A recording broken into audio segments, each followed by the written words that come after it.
성도님들, 우리 우선순위라는 게 있죠. 중요한 것부터라는 말입니다.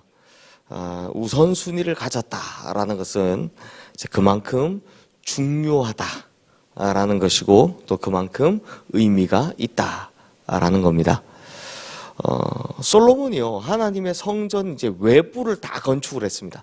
외부를 다 건축하고 나서 이제 내부의 것들을 배치를 하는데요. 내부에 들어갈 기명들, 그릇들, 장식들 보면 이걸 배치하는데도 다 우선순위가 있다는 걸 보여줍니다. 그러므로 이 배치 순서를 보면 성전에서도 우선순위가 있다는 걸 우리가 알 수 있게 되는 거죠. 자, 그러면 우선 성전 내부에서 가장 먼저 배치되는 것이 뭐냐? 1절 말씀에 나오는 번제단이었습니다. 번제단. 번제단은 백성들이 하나님께 드릴 제물을 가지고 나와서 온전히 다 태워드리는 곳이 번제단이죠. 번제단에 올라가는 것은 반만 태우고 반만 내려오고 반은 괜찮고 이런 거 없습니다. 싸그리 다 태웁니다. 무조건 다 태웁니다. 그러므로 하나님 앞에 나올 때 어떻게 하라? 우리의 수많은 걱정들, 염려들, 번민들, 생각들, 하나님 중심이 아닌 다른 모든 것들은 다 태우고 나오라는 겁니다. 하나님 외에 그 어떤 것도 다른 어떤 것도 하나님보다 앞선 우선순위가 될 수 없다라는 게 이 성전 내부의 첫 번째 딱 보여주고 있는 겁니다. 게다가 이 번제는 신약에 오면 자기 희생을 의미하게 되죠. 자기가 태워지고 자기가 가루가 되는 겁니다. 구약에는 번제단에 뭘 태웠습니까? 제물을 태웠습니다. 그렇죠? 그런데 신약 시대에 오면 자기를 하나님께 드려지는 거룩한 산 제물이 되게 합니다. 즉 자기가 죽고 예수 그리스도가 살게 되는 거죠. 이제 번제단이 가장 앞에 나온다. 이게 무슨 뜻이냐? 내 모든 생각과 번민과 염려나 걱정들을 다 태우고 심지어 누구까지 태우라? 나까지 태우라. 오직 예수만 살게 하라. 이것이 될 때 성전이 온전히 성전으로서의 기능을 하고 우리가 하나님 앞에 온전한 예배를 드릴 수 있게 된다라는 겁니다. 그 다음 성전에 배치되는 것이 뭐냐? 2절과 6절 말씀에 나오는데요. 하나는 바다와 물두멍입니다. 자, 성도님들 오해하지 마셔야 될 것이 우리 성경에 보면 바다 자주 나오는데요. 히브리어에는요, 물이 고여 있는 걸 다르게 표현할 수 있는 단어가 없습니다. 바다 외에는. 그래서 갈릴리 호수를 자꾸 뭐라 그럽니까? 갈릴리 바다라고 하죠. 그거 호수입니까? 바다입니까? 호수인데 그 호수란 단어가 없어요. 그래서 갈릴리 바다라고 하고요. 요 놋그릇에, 요보다는 큰데 이 놋그릇에 담긴 이 이만한 물을 뭐라고 한다고요? 놋바다라고 하는 겁니다. 놋바다, 그래서 엄청 큰 바다가 아니라 놋그릇에 담긴 물인데 이 표현하는 방법이 없어가지고 바다라는 단어를 붙이다 보니 놋바다가 된 겁니다. 자, 성도님들, 바다는 뭐 하는 거냐? 제사장들이 자신을 정결케 하기 위해 씻는 곳이고요. 또 뒤에 나오는 물두멍은 뭐다? 희생제물을 가지고 나온 백성들이 자신을 깨끗하게 하기 위한 겁니다. 그러니까 놋바다는 제사장들을 정결케 하기 위한 거고 물두멍은 백성들을 정결케 하기 위한 것입니다. 그러므로 하나님 앞에 나올 때 이제 두 번째 해야 되는 게 뭐라고요? 두 번째 해야 되는 건 바로 정결케 하는 겁니다. 자기를 정결케 하는 겁니다. 세상 속에서 더럽혀졌던 내 영혼과 내 영과 혼과 육체와 마음, 이 모든 것을 다 정결케 함으로 하나님 앞에 나가야 한다라는 겁니다. 그러면 구약시대에는 놋바다와 물두멍이 그 역할을 했다면 신약시대에는 어떻게 됩니까? 우리 요한복음 2장에 보면 두멍에, 그러니까 물두멍에, 이 항아리에 물이 비어있죠. 거기에 뭘 채웁니까? 포도주. 바로 예수 그리스도의 보혈을 상징하는 포도주가 담기는 게 예수님의 기적 첫 번째인 이유가 뭡니까?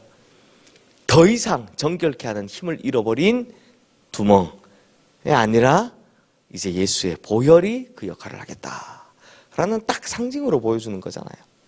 그러니 구약시대에는 놋바다와 물두멍이 있었다면 신약시대에는 예수 그리스도의 보혈로 우리가 정결케 되는 겁니다. 그러므로 우리는 매 예배 때마다 예수의 보혈을 힘입어 정결한 마음을 가지고 하나님 앞에 나가야 한다라는 겁니다. 다음 성전에 배치한 것이 뭐냐? 이제 7절 말씀이 나오는 금등잔대입니다. 왼쪽에 5개, 오른쪽에 5개 이렇게 해서 10개의 이제 등잔대를 배치해 둡니다. 레위기에 의하면 이 등잔대의 불은 절대로 꺼지면 안 되는 불입니다. 다시 말하면 영원히 켜져 있어야 되는 불입니다. 이렇게 한 이유는요, 희생제사로 번제를 드리고 또 죄 씻음으로 인해 하나님 앞에 나아가는 자의 앞길을 하나님이 환하게 밝혀주신다는 겁니다. 이제 이 사실 성소에 있거든요. 등잔대는 그러니까 어두운 곳에 있습니다. 그런데 그 성소를 넘어가면 뭐가 있습니까? 지성소, 하나님의 법궤가 있습니다. 그러니까 그 캄캄한 하나님께까지 나아가는 길을 등잔대가 밝혀주는 겁니다. 즉 희생제사로 번제를 드리고 죄 씻음의 은혜를 입고 하나님 앞에 나아가면 하나님께서 하나님께까지 오는 그 앞길을 환히 밝혀주실 것이다 라는 겁니다. 그리고 네 번째로 성전에 배치된 것은 뭐냐? 8절 말씀에 있는 진설병상입니다. 이게 떡상이라고 불리죠. 진설병상은 뭐냐? 감사의 고백입니다.